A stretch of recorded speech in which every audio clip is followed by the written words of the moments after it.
If Trump does end up doing another town hall, I'm sure we can look forward to still more evasive non-answers and sexist comments from the former president. It's Friday, October 11th. I'm Jane Coaston, and this is What a Day, the show that would be fine if its front yard got taken over by raccoons. Look, I'm sure the woman in suburban Washington who called the police when she couldn't enter her home due to 100 raccoons standing in her way was having a bad time. But I'm built different.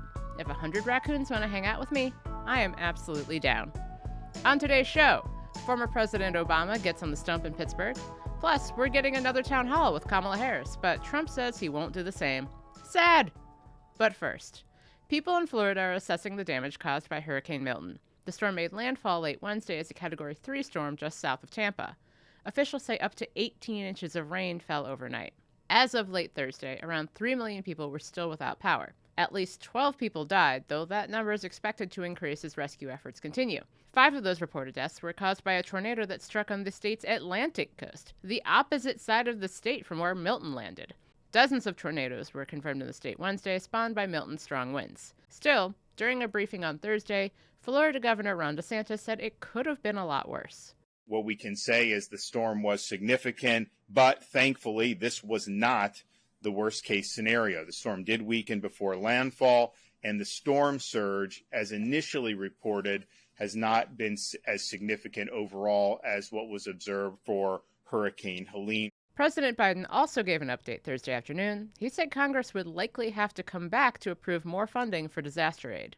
I think the Congress should be coming back and moving on the emergency needs immediately. And they're going to have to come back after the election as well, because this is going to be a long haul for total rebuilding. It's going to take several $1 billion. It's not going to be a matter of just a little bit. Hurricane recovery, both from Milton and Helene, is happening, of course, right along with the 2024 election. And what do those two things have in common? Conspiracy theories that make everything worse. And not just the kind that come with the combination of humans and the internet. The kind that wield lies to do real damage to everyone. We're joined by journalist Todd Zwillich, who's been following the disinformation as Donald Trump and Republicans make it an operating feature of literally anything that grabs attention. Todd, both Trump and his vice presidential pick, J.D. Vance, proudly lied about Haitian immigrants in Ohio. And Trump has ramped up lies about FEMA, immigrants, false stories about efforts to keep Republicans from voting. How bad has it gotten? It's gotten bad enough that Republican members of Congress have had to go in front of television cameras to tell other Republican members of Congress to knock it off. Like 4 weeks before an election. That's how bad it's gotten. Carlos Jimenez is a member of Congress, Jane, from the 28th District in Florida. That's like the southern tippy tip of Florida, Florida Keys, sort of south of Miami, all that. And he told a bunch of reporters the other day, he put out a press release naming Marjorie Taylor Greene, saying that her theory, she has actually said that, yes, they, the government, or they, can control the weather. This is all by design. This is the bottom of the barrel of conspiracy mongering. Some conspiracy theories have kind of an intellectual tinge or a grain of truth, or at least some stereotypes that some people believe. Why? Because these types of conspiracy theories are preventing people from accessing care they need, aid they need. Okay, not just they control the weather, but you can only get $750 of FEMA aid. False. They're targeting Republican districts so that people don't vote. False. They're taking the money and giving it to immigrants. False. And go on down the line. Some of it comes from Trump. Some of it comes from members of Congress. All of it comes from the MAGA sphere online that amplifies it, and so does Elon Musk. So members of Congress, and Jimenez isn't alone, Ron DeSantis has had to push back on conspiracy theories. His spokespeople have had to push back on conspiracy theories because they have a primary duty to not have people die in Florida. So that's how bad it's gotten. Todd, Republicans getting taken over by conspiratorial thinking isn't new, and it's been a real feature of MAGA thinking since Trump came on the scene. Is it impacting races down ballot from Trump? How about Carrie Lake in Arizona, who lost her bid for governor, has never acknowledged that she lost, has been in court, out of court, in court, out of court, defamation cases. She is the definition of a MAGA disinformation artist when it comes to election disinformation. Trump didn't lose. She didn't lose. Now she's down in her Senate race. In her debate with Ruben Gallego, the Democratic candidate, she refused to say, just like J.D. Vance, that she lost her election. But she's still in denial about the 2022 election. And now I give you 1 minute. You have 1 minute. Will you finally tell the people of Arizona, did you win or lose that election? Can I talk about water really quickly? Trump is leading with disinformation on immigrants, on hurricane recovery, on 2020, on basically seemingly everything. What does it mean for Election Day next month? Well, I think this is the common thread to Trump's campaign, to disaster recovery, to Election Day and the post-election period, especially if Donald Trump loses. Look, we saw a dry run after Helene in Appalachia. We're seeing it now with Milton in Florida. Donald Trump pushing hard on conspiracy theories, not just to mislead people, but really to try to, it appears, hamper the recovery effort, to try to hurt people and pin that hurt on Joe Biden and Kamala Harris. And who's helping him the most? Elon Musk, with 200 million followers, plus control over the algorithm on X, taking every single little twitch of a conspiracy theory that comes up, retweeting it, tuning that algorithm so that everybody sees it. And it's really had enormous penetration among people in Appalachia, Tennessee, North Carolina. We've seen the damage and the pervasiveness of the disinformation. It's preventing people from getting, again, the care they need. So what happens after November 5th? We know what Donald Trump is going to do. He has said he can only lose if there's cheating. We know that he's going to say he didn't lose. But now that he is in such close partnership with Elon Musk, I think you can pretty well predict that Musk is going to be amplifying and tuning up every single claim that, you name it. I saw a band of migrants carrying 15 truckloads of ballots. Elon Musk, with 200 million followers, retweets that. I saw election workers stealing ballots. Elon Musk retweets that too. And I don't think you need me to draw the picture for where that goes. Todd Zwillich, thank you so much for joining us. Pleasure.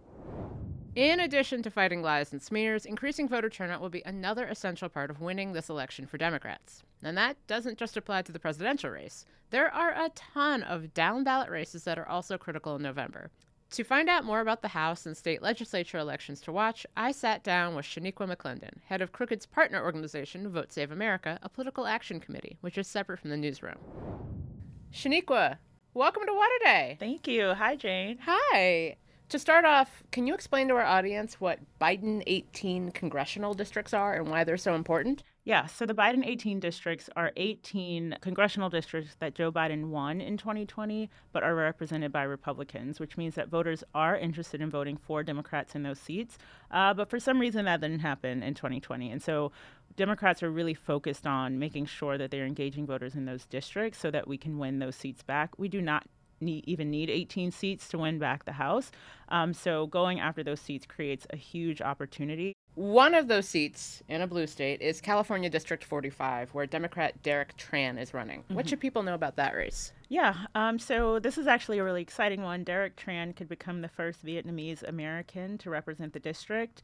He's really focused on healthcare, getting rid of corruption, and he's also running against Michelle Steele, who co-sponsored a national abortion ban. So, it feels a little crazy that someone from California, even a Republican, would do that.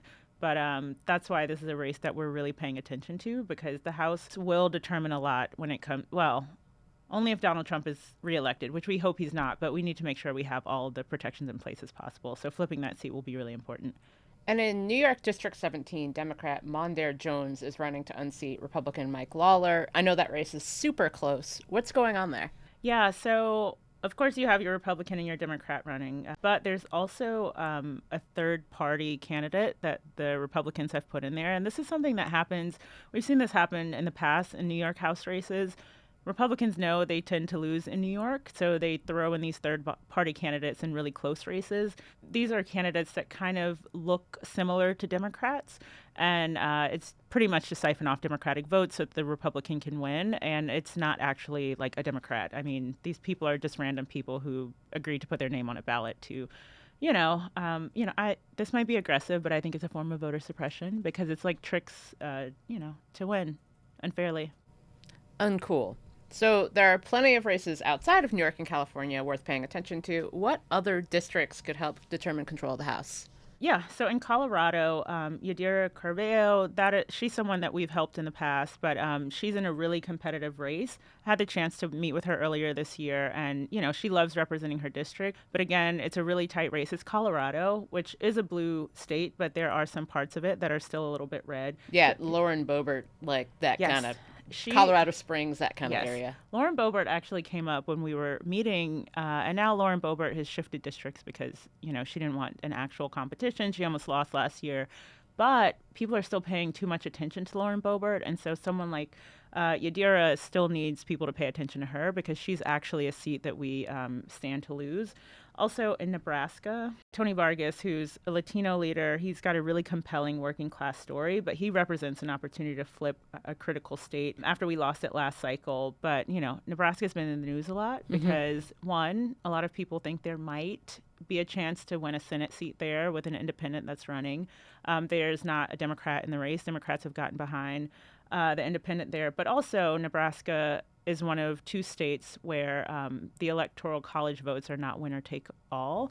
And so if we can turn out enough voters in that state, we can help with securing that one electoral vote for Vice President Harris. Largely, Nebraska is a red state.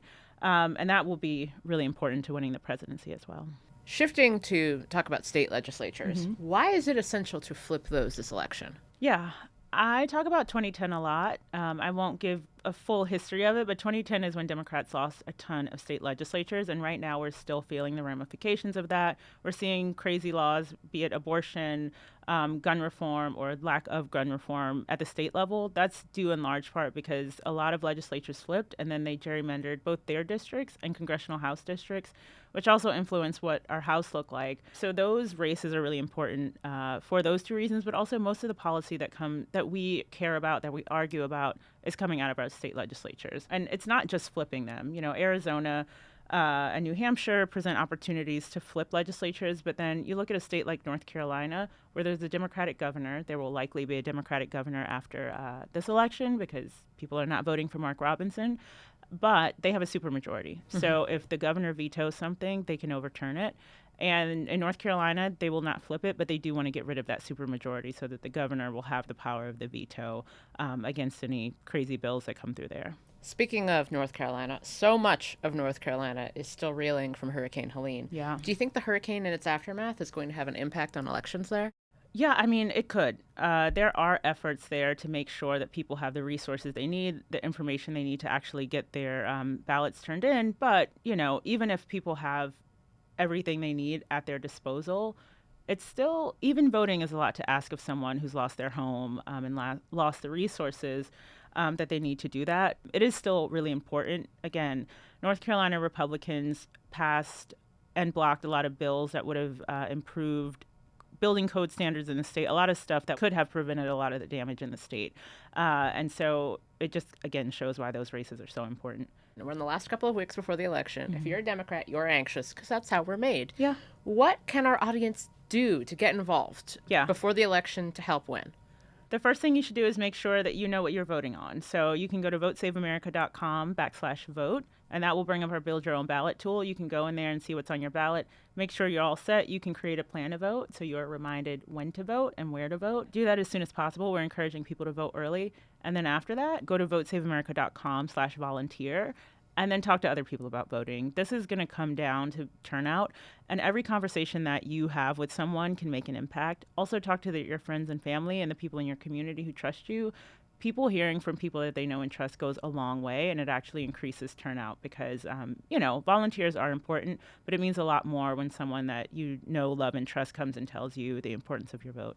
I think also it's so important for people who live in blue states to remember, there's still so many competitive races to vote on. It's not just the top of the ticket. No. And so I think bringing up, the New York races, the California races that are so critical for the House. Yeah. And remembering, you can fill out the rest of your ballot. Yeah. Ballot measures are, especially here in California, there's a lot of ballot measures. People spend a lot of money trying to confuse you about what each side of those say. So you can find that in our tool, too. Awesome. Shaniqua, thank you so much for joining me. Thank you for having me. That was my conversation with Shaniqua McClendon, head of Vote Save America, Crooked's partner organization. We'll get to some of the news in a moment, but if you like the show, make sure to subscribe, leave a 5-star review on Apple Podcasts, and share with your friends. And now, the news. Headlines. So I get it, why people are looking to shake things up. I mean, I am the hopey changey guy. So I understand people feeling frustrated and feeling we can do better. What I cannot understand is why anybody would think that Donald Trump will shake things up in a way that is good for you, Pennsylvania. I don't understand that. Imagine that. A former president we actually want to see on the campaign trail has finally made an appearance. Former President Barack Obama held a rally in Pennsylvania in support of Vice President Harris on Thursday. He delivered remarks at the University of Pittsburgh in an effort to energize young voters, a key demographic that Democrats are hoping to mobilize amid a tight race for the presidency. He was joined by Pennsylvania Governor Josh Shapiro. And let me tell you something. I don't care what the Supreme Court says. We're not going back to a king in this country. We are not. This is the first of many stops Obama will be making in battleground states to campaign for Harris as we count down the weeks until Election Day. Former First Lady Michelle Obama also plans to hit the trail in the coming days. And speaking of Pennsylvania, Vice President Kamala Harris will take part in a CNN town hall event with undecided voters from the crucial swing state on October 23rd.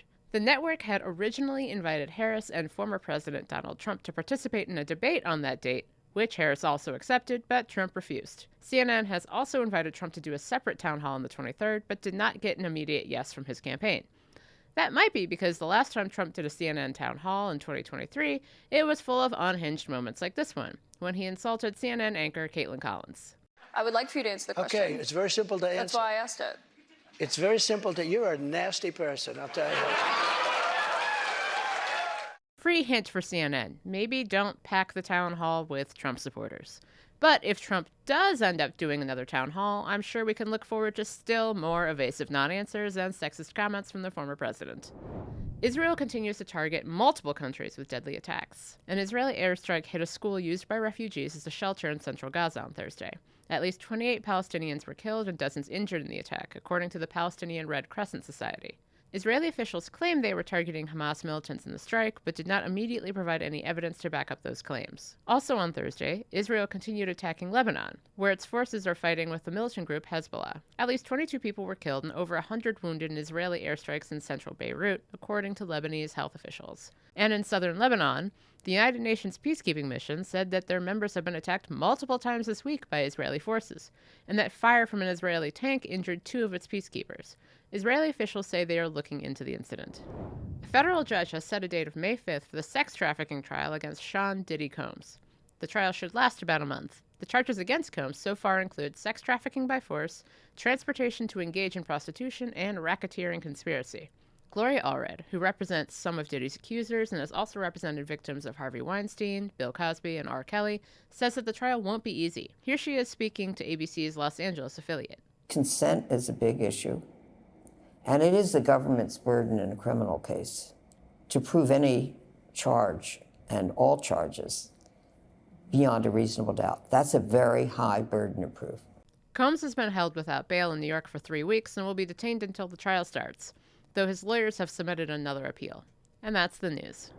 It's pretty rare for a movie to debut to simultaneous praise from critics and threats of a lawsuit from a presidential campaign. But that's what happened to the film The Apprentice, which hits theaters nationwide today after months of wrangling in the search for a distributor.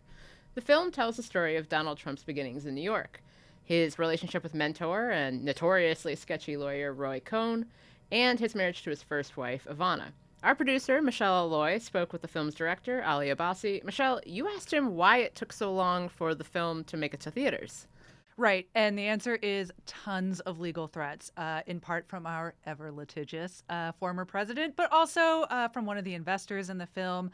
Ali said initially he wasn't that worried about it. He thought this would add to the hype, and he was excited going into Cannes Film Festival. He anticipated this big bidding war coming out of it, because it's about Donald Trump, but was really disappointed with how the film was received after Trump threatened to sue.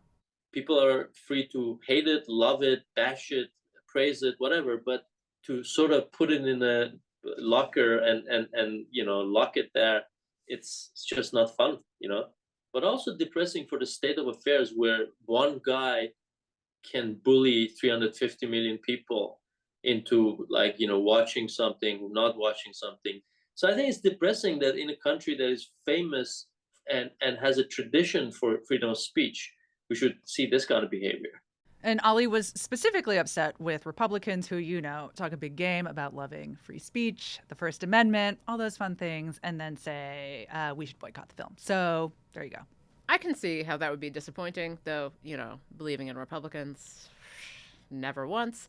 But we are talking about one of the most polarizing figures in the world, and any movie you make about Donald Trump, if there's any truth to it, or if there isn't, Trump's not going to like the way he's depicted. And in this particular film, Ali focused on the relationship between Trump and Roy Cohn. Right. Roy Cohn, he was infamously chief counsel for Senator Joseph McCarthy, whose name became synonymous with the conspiratorial anti-communism during the Red Scare, all the hearings. This was around the 1950s. But he was also a really complex figure. And Ali said that the relationship between Cohn and Trump was really transformational for Trump because he met him when he was kind of young and a little bit down on his luck. And if you look at Roy, he was such an interesting character. He was, he was obviously involved in the Red Scare, but he was also involved in the Lavender Scare, which was the anti-gay campaign against, like homosexuals in the government and whatnot. Him himself being openly closeted gay, which is a sort of thing you had in 60s, 70s, 80s. But I think his biggest contribution to Donald was in media. And in terms of like how you manipulate with reality, how do you manufacture your own reality in order to keep power, in order to have power. And as we mentioned earlier, this wasn't the most flattering depiction of Trump, but that's not how Ali would describe it. No, it's definitely not a flattering portrait of Trump. And I pushed him a little bit because he, like you said, he disagreed with the characterization that this was unflattering. I'm not sure if I agree with you that it's a deeply unflattering portrait. I think it's a fair portrait. Well, I mean, tomato, maybe. I mean, there's a scene in the movie where he rapes his wife at the time, Ivana. I mean, that's certainly not flattering. There's also a scene where he gets $200 million of tax breaks, and there's a scene where he builds a great hotel, My point being that,